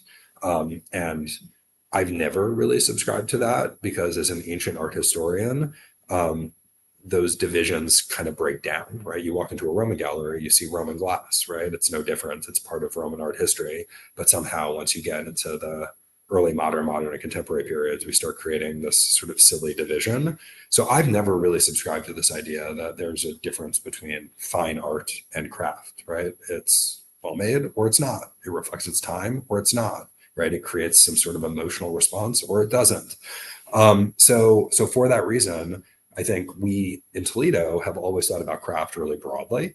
We are one of the few museums that have always integrated media. So if you think about what you saw in our galleries, Roger, we don't have like a painting gallery here and then a furniture gallery here. It's all together. So for that reason, like why would we create this wall between digital and non-digital? And that is another thing that I think I say a lot, and people who have heard me speak before will have heard me say, is I also almost don't I think that every medium has specific elements, right, that differentiate it from other media. And yet, like for me, it's all art, right? So I think it's silly to create these silos based on medium. The artists in Infinite Images are trying to say something about the world in which we live, just as the artists in our Wolf Contemporary Gallery do. And the really exciting thing for us is to then think about how they talk to each other to give some sense to our audience about the world in which we live. Two comments that you stated actually in my July visit in your various speeches to this crowd was, this is art and you deserve this. And it resonated. I think that you were voicing things that many people inherently believed or wanted to believe or were hoping for in the future, and to voice that in the present as the figurehead of an incredible institution, it hit deep. Another thing I want to get back to are your criteria for evaluating art, which you seamlessly just dropped in that commentary. But I want to save that for a second because we have to go here. And I'm going to pull something up on the screen, but I feel like this is an essential part of the Toledo Museum of Art now. There's no turning back, and I need you to break this down for us. I'm guessing Sweet Prince is going to make an appearance. Is that? Here it is. There it is. Yeah, I know. That's our mascot. So tell us about your mascot. Well, so just so you know, Roger, I did not know that this was coming, but it is true. It is now officially our mascot. So let me, because I also look. I think it's also important to understand, like we are we're an organization, right? We've got like 220 employees, you know, $23.5 million operating budget, right?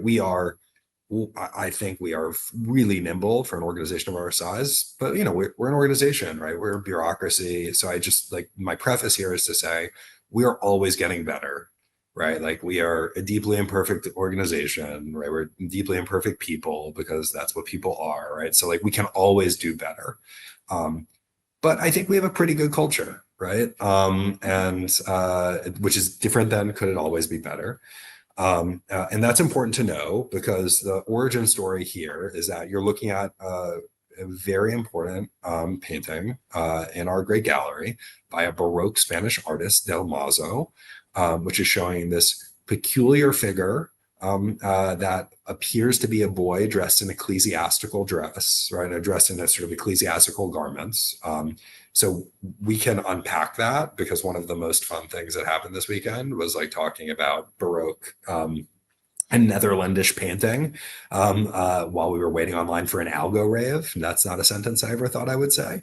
So there's this painting which is hanging in our great gallery, and it's important to understand that that's what you're looking at here. But there is a woman on our team named Crystal Phelps. And Crystal is the project manager for our reinstallation, which is this massive project in which we are holistically reinstalling our galleries for the first time in 40 years. So huge project. She's a vital part of the organization. But she just like has her finger on the pulse, right? And is like like finger on the pulse of the world, right? Of the organization. So I have, sort of christened her our chief vibe officer. She actually has a badge that says sort of with her, her like work badge says chief vibe officer. And she just started putting this little, as people would say, this little derpy dog on all of the presentations that she was giving at all staffs, right, in small groups. And she just sort of willed into existence this idea that this dog, which she has named Sweet Prince, would become our mascot. And if I'm being very honest, I think that it also annoyed one of our curators, which then made it even more exciting to everyone else on staff that it become sort of the mascot. And now here we are. Sweet Prince was a key element of Mike's everyday that he made when he was at Toledo this weekend. Yeah, we got him a file. He made a 3D model. We knew that Sweet Prince would make an appearance, not that he would necessarily be so dominant. I certainly hope he appears in future work that Mike produces. But so as Mike was making it, Crystal like walked up to me and she said, "I've peaked." Right? My joke is now being turned by one of the most famous artists in the world into an artwork in front of our whole community, and this is it. I've peaked. And she has not peaked, but that is the story of Sweet Prince, and there he is. I think in the next shot, sort of a chromie squiggle destroys the museum. So I'm gonna read this as Sweet Prince defending us. But yeah, he's everywhere. Adam, did you think, as the director of Toledo Museum of Art, that you would see people create an everyday with your Sweet Prince, but also how I read this is symbolically, Beeple has placed his own Sweet Prince in this artwork, and it is nothing other than a crypto dick butt. I think that we'd have to get Mike on here to say it, but I think that is probably right. And no, as the director of the Toledo Museum of Art, I never thought that I would hear Roger Dickerman say that to me, and that I would say that's probably right. So we're definitely in uncharted territory here. Okay, I had to do it to you. Let's go back. Let's go back to your Sweet Prince. I'd love for you. Can you revisit that criteria for you evaluating an artwork? I find it fascinating. I find it broadly applicable, across mediums, which I think is your intent as well. So please lay it on us. Yeah, and I think, and I should also say this is like a distillation of a lot of people who are a lot smarter than I into language that I think is basically that is generally accessible, and it is also arguable, right? This like, it's not like what I'm saying is like the definitive truth, but it is certainly the way that I think about it. So that there are effectively three criteria that I think constitute quality, at least is the way the Toledo Museum of Art has pursued it. The first is an artwork of its time. Does it reflect the time in which it was made in sort of a unique way? The second is it well made? Craft, I think, is hugely important. And then the third is it beautiful? And a lot of people then immediately go to this idea that beauty is subjective. And I would, venture to say that a lot of discourse, not just around aesthetics, we like as a society right now to have poles with nothing in the middle, right? Like we love binaries. And actually this idea that something is either subjective or objective, I think misunderstands aesthetics. Really, it's more like what's normative, right? And so there can be variance, but actually consensus sort of emerges. And as I said, like, so for those who are like, aestheticians or aesthetic theorists, right? Sort of like that's a very Kantian point of view, right? And there would be people who disagree with Kant, right? But so there's a normativity to what constitutes beauty, and really, I think, from a German aesthetic theory perspective, what I mean by beautiful is, does a work of art convey the emotional valence that the artist intended to a viewer? And I think emotional valence is the important point there. I don't think it's essential for me to look at the Huguette Caland across from me right now and to or the Jagar Ken behind me and understand precisely what the artist was thinking at that time. But I do think as a communicative act, it's important. The artist is intending something in the work about he or she or they felt. And I think to the extent that can convey across sort of time, space, right, it strengthens an artwork. So that is what I mean by beautiful.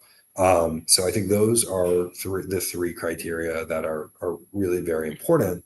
And I think there might be some people who listen to that who think about popular artists that they know, or famous artists that they know, who, maybe don't acquit themselves of all three criteria. And as a Roman art historian, I would say that just because someone's popular right now doesn't mean that they're going to stand the test of time. So when we think about project forward, right? So do sort of right to left thinking, right? We're making quality determinations that aren't necessarily about reflecting everything that's sort of modish in this moment. We're trying to think about what is going to stand the test of time. And that is why, we take our acquisitions so seriously here, because we are trying to make investments in not just what's going to be appealing to audiences today, but what's going to be appealing to audiences in 100 years. So maybe the last thing I'll say on that front is we have a remarkable impressionist collection here in Toledo that is actually largely traveling right now as we gear up for this reinstallation I mentioned. So it's in Auckland, New Zealand currently before it travels on around the world.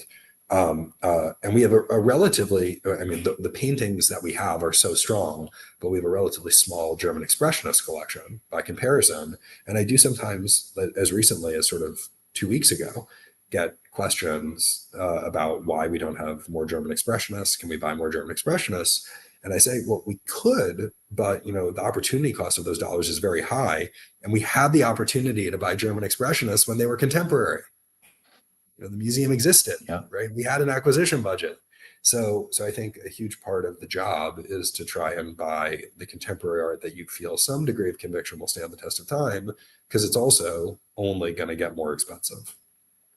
And one of those artworks that you did buy, that you did acquire, is the first, from an institutional perspective, acquired in cryptocurrency, in USDC. Had the pleasure of announcing that last year on the heels of House of Utrata. So you applied the criteria to an artist that is very near and dear to many listening to the show. We did, and I think there are two ways of reading that, and I think it's important to understand both. So one is obviously an embrace of the space, right? But then the other thing, and I think this is really what people have been responding to in the display of infinite images, is the reason it looks so good is because we engaged with every artist about how they wanted their works displayed, right? So like Casey Reese's Century Remix, right, looks different than you've ever seen it before, because this is the way Casey actually wants it displayed, right? So, and it was more expensive to do it that way, but it's beautiful, it's clean, right, and it has sort of these round displays, which is sort of what he wanted. So I bring this up just to say, so the other reason we paid in USDC is because it's not just that it supports the space, it's what Joey and Kia wanted. It's what Tradeoffs wanted. So, there have to be some reasonable constraints on things, because, we don't have unlimited time. We don't have unlimited sort of money, but at the margin, we are always going to support the artist. Backing artist intent. Correct. And that is something we think about seriously with historic material as well, right? To the extent we have access to that. But we want to make sure every artwork is treated as if the artist were alive, the artist would be pleased. And certainly when we're dealing with living artists, they're engaged directly, whether they're Web3 or otherwise. I want to take a brief pause here to say hi to Artie to the Moon, who says hi to you, Adam. To Osinachi, he says, we need more people in art like Adam, so visionary. He would know firsthand, first artist in residence. I want to talk about that in just a second. Juicy Julio, who is in Toledo, great weekend at Toledo. He says, thank you to the whole team on putting together an unforgettable event. And Abraham says, thank you, Adam, for such a wonderful experience in Toledo. Adam Levine, comments are coming to you. Let's talk about artists in residence. So I'd had a post pulled up right here that I think is a great place to start. This is Benny's post. And here is one of Emily G's artworks. Let's actually back it out. Where would you like to go? So we have Emily and we have Dan Hernandez, an artist who I think was new to some of those attending Toledo. He did some very fun things, some very fun and interactive things, I should say, with his artworks in Toledo. But please, from your perspective, not mine, where would you like to go in discussing this iteration of the Artist in Residence program? Yeah, well, so I think, especially since, well, first of all, thank you for only reading the positive quotes and comments. Appreciate that. but I do think, especially since you read one from Osinachi, just to say, you only get one chance at a first impression. So Mhm. we could not have had a better first digital artist in residence, not only because Osinachi is so unbelievably talented, but because our team loved him, which then obviously conditions how people are going to think about that residency going forward. And very importantly, he was an exceptional mentor to Yusuf Latif, who was the other artist in residence that year, which then gives me an opportunity to talk a little bit, which then, of course, sets a precedent for the expectations around mentorship. But that I think is a lead-in for me to talk a little bit about the structure of the residency. So we really we thought a lot about how we wanted to engage the space, and we had a bunch of ideas early on that we did not pursue, and a huge reason for that was, we could talk more about this, Roger, if there's time, but we don't actually believe we need to be first. Like we were not the first museum to lean into Web3. There were other museums that were, minting JPEGs, right, and trying to sell them, right? Uh, and of course, like we thought of all of those ideas too, right, as we were brainstorming. But what we really wanted to do, we sort of realized there was this existing community. And in any type of community engagement, right, that's what we're really good at the Toledo Museum of Art. In addition to having this superlative quality, we also have this incredible relationship with our community. We're excellent at community engagements. And the answer to the question of like, how do you engage community is you ask. So rather than like sprinting in, we really sort of like wanted to ask, what are the needs of the community? And one of the things that we decided we could do, not uniquely, right, but one of our opportunities was to be a bridge, right? Or as I said, I think on another podcast recently, or on a podcast recently, is so you can imagine there's an overlap between the digital art world and the traditional art world. I've already mentioned I don't like love that distinction between digital art and traditional art, but let's just, for argument's sake, there are different worlds, right? Ecosystems. There's some overlap. There's one way of thinking about the overlap, which is like, I want to own the overlap. And there's another way of thinking about it, which is I want to expand the overlap. We want to expand the overlap. That is our lane, right? So a huge part of our digital artist in residence program is not just to give a platform, a museum platform to incredible digital artists working to this point, like in Web3, but it's also to on-ramp artists into Web3. So one of the dynamics of our residency is there's a local artist, a regional artist, who is then paired with the sort of more well-known, right, national, international digital artist. And that national, international artist acts as a mentor. So this year, Emily was our digital artist in residence, and she partnered with Dan Hernandez, an incredible painter whose sort of aesthetic, I think you'd agree, really resonates with the space, sort of a beautifully painted works that are channeling not just the aesthetics, but also the construction of video games, the composition of video games, and created a work. And you see here a visitor sort of tapping her phone to an NFC chip to try and collect a bunch of NFTs provided by POAP was a great partner to us this year.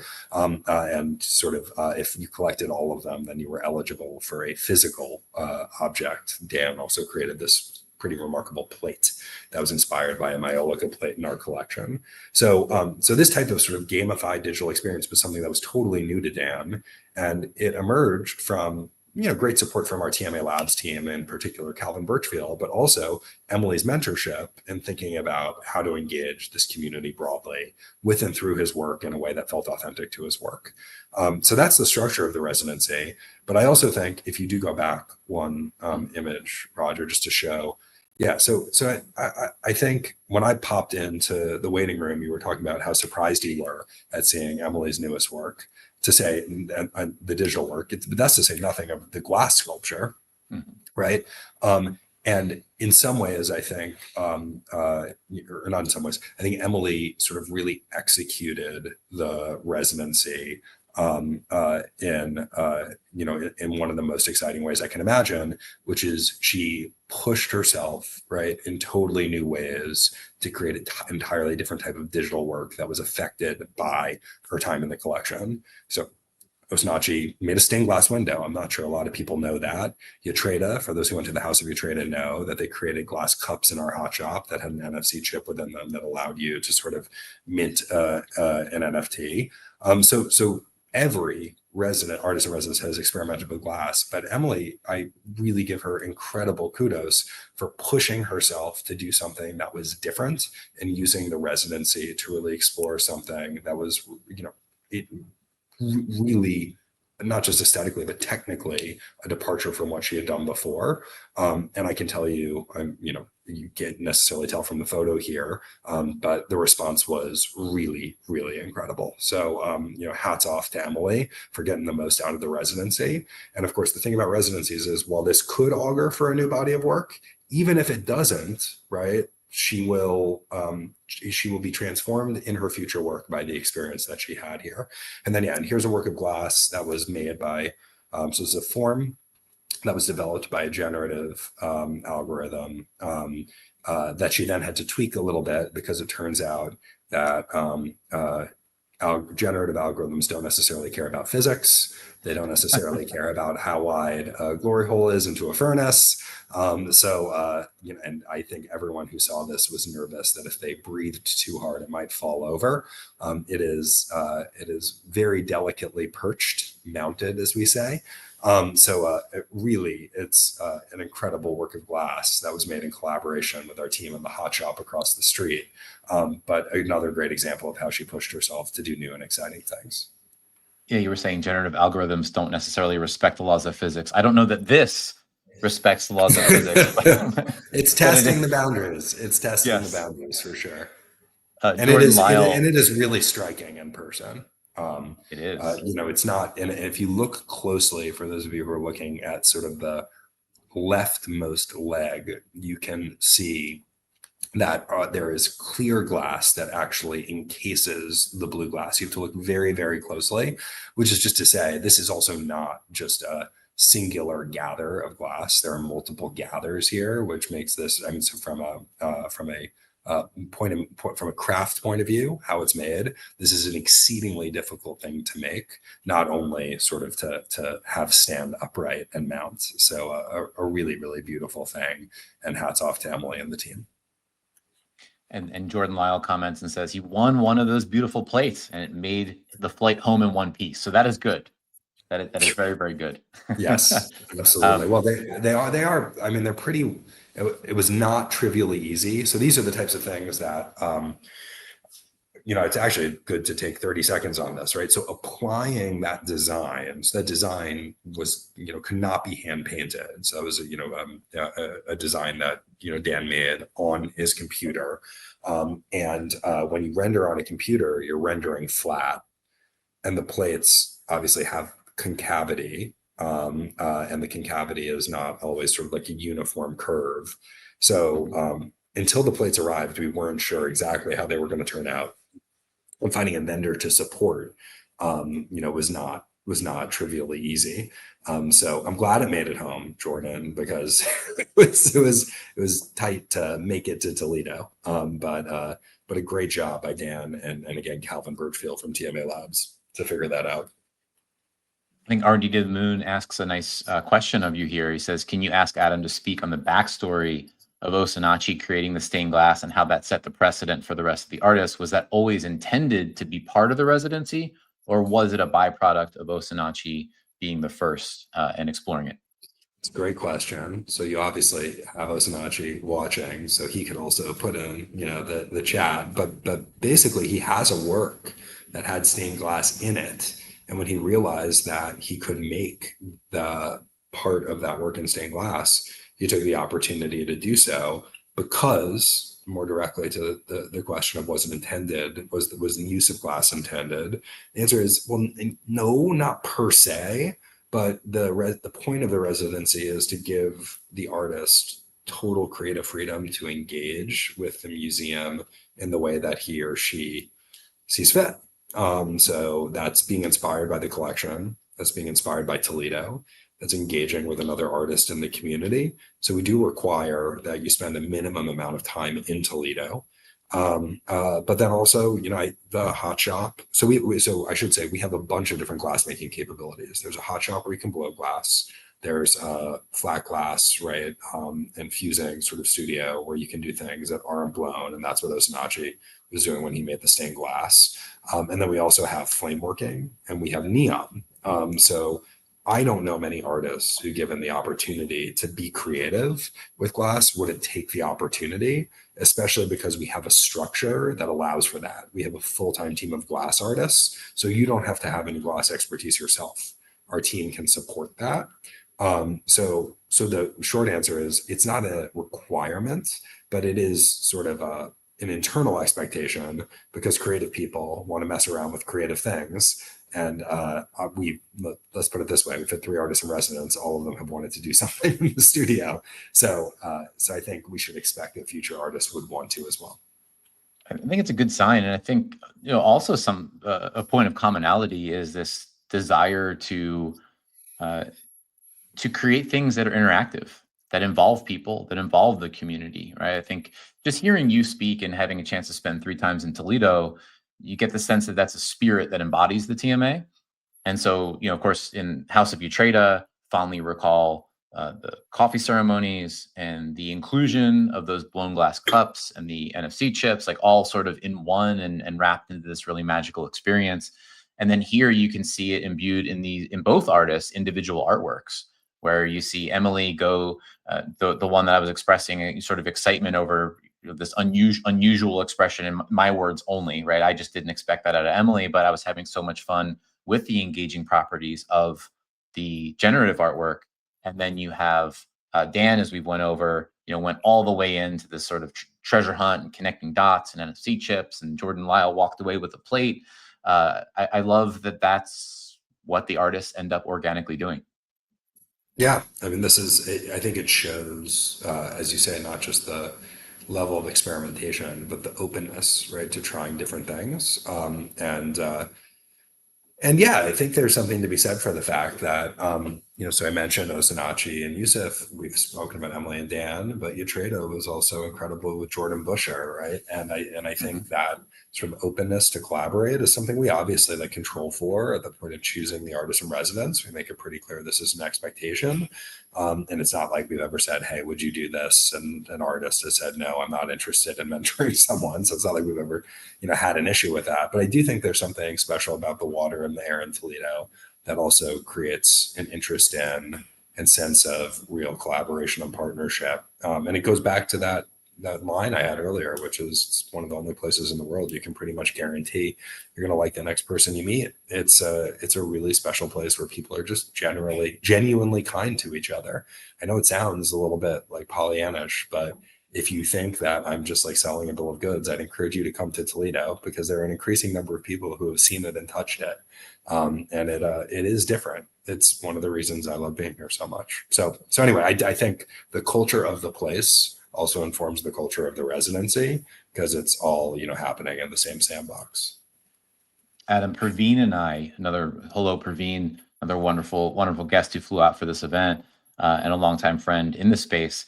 We got sandwiched between the operating hours of the cafe and when the food trucks were opening. So what did we do? We ventured into Toledo and we went to a local barbecue establishment and we walked into, a lobby the size of a couple phone booths. And we were in there with 5, 6, or 7, local members of Toledo, a couple people sort of cooking and behind the glass, and everyone was extremely friendly. They gave us shrimp to try. They had things to say. They really sent us off with nothing but good vibes. And we came back and we ate ribs on the outside bench of the Toledo Museum of Art. I never would have expected. The world does funny things, right? I mean, like I said, so Toledo is sticky, right? But this is I was never imagining that I would be here as long as I have. But for all these reasons, I'm so happy to have been or happy to be. Adam, you're picking up a reputation, and that I'm saying it. You don't have to, as a rising star of sorts in the broader art world. And now that I've had a chance to engage with you several times, not surprised. How do you interpret that? Well, uncomfortably. Yeah, well, I expected that part. I'm imposing that a bit. Yeah, I mean, look, I mean, I think that here are my immediate responses, right?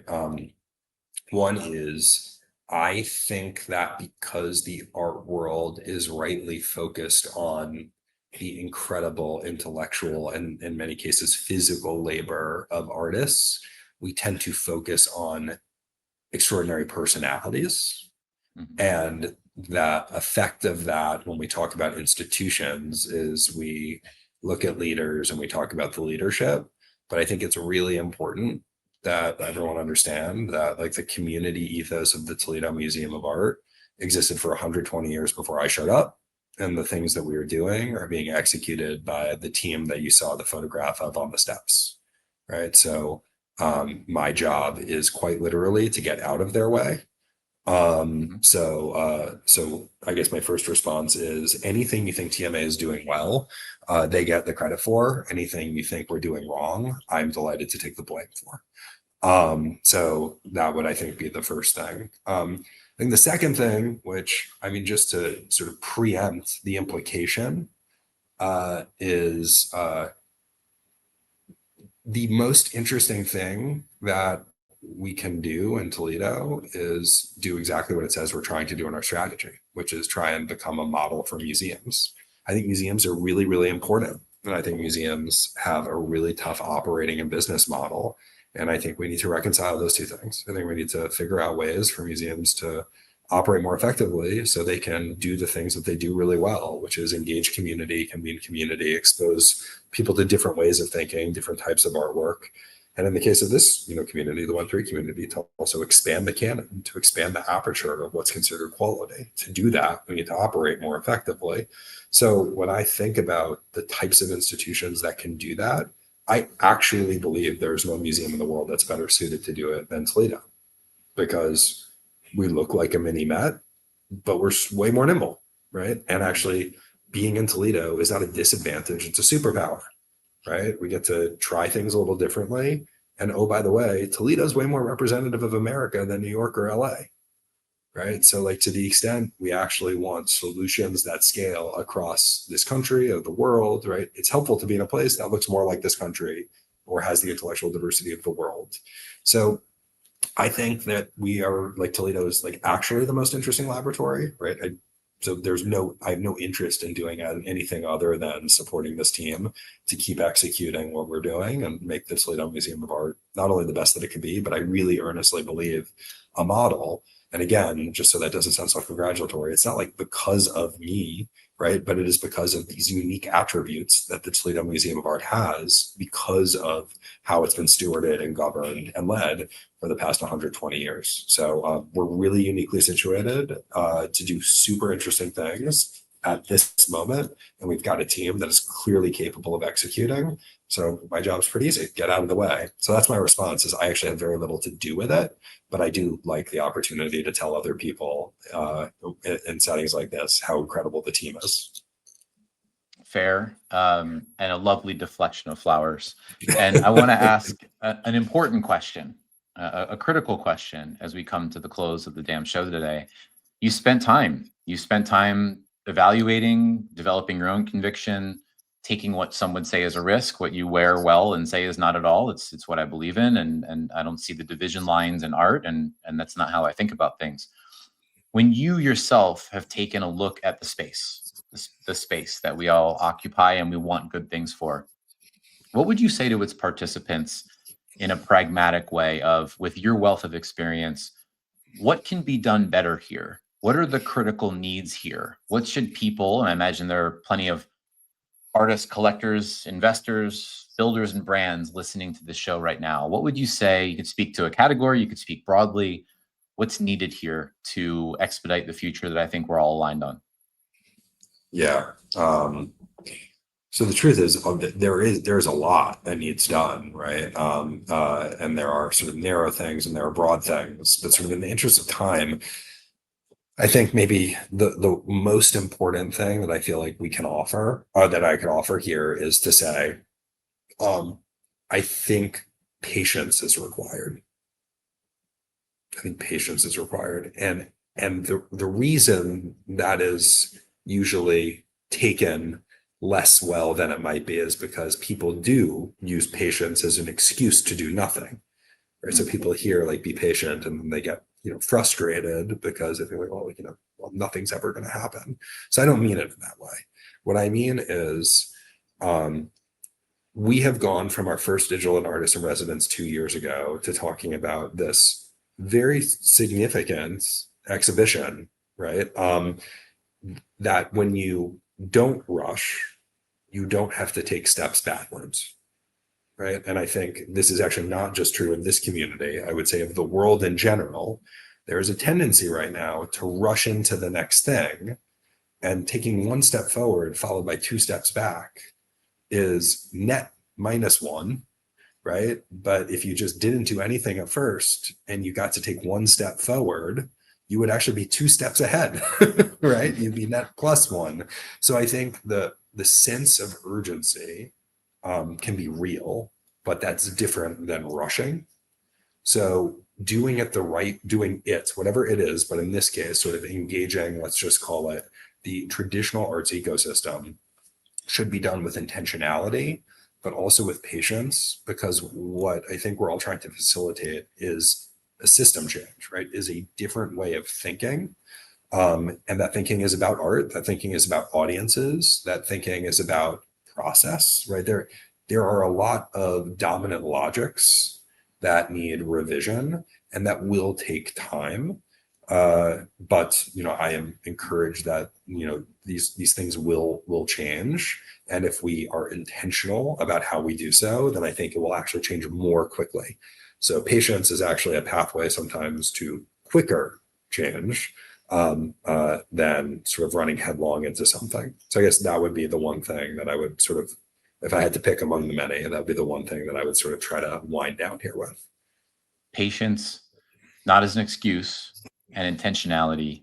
I love it, and hope everyone embodies it. Adam Levine, any last words for the audience as we close Only to thank everyone who's listening, watching, who's now caring about Toledo.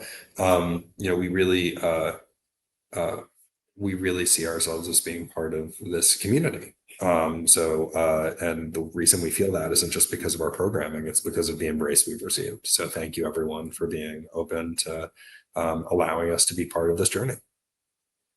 And Thank to you you, for Roger. Thank you. Thank you. Thank you for being here on Monday after how much work that you put in. We didn't even talk too much about Sam today. Big shout out to Sam and Joey, Lawrence, and Rachel, and everyone involved in the documentary launch and that wonderful event on night 1 of this. Not enough time in the day, not enough time in the show. We love all of those people. But on the heels of all of that, preparing for the block party, it is Monday. Adam Levine is fatigued, and yet he's still here, able to be thoughtful. I so appreciate you spending this near hour with us. It is seen, it is felt, and it is heard. So thank you so much. Be well. Get some rest tonight. Maybe later in the week, sometime. Not going to happen for a little while, but that's okay, right? You're not allowed to complain about something if you know what you signed up for. But thank you for having me, and anytime. Thank you for everything you do, Roger. All right. Take care, Adam. Bye, everybody. This has been The Damn Show. I am RD. See you next Monday.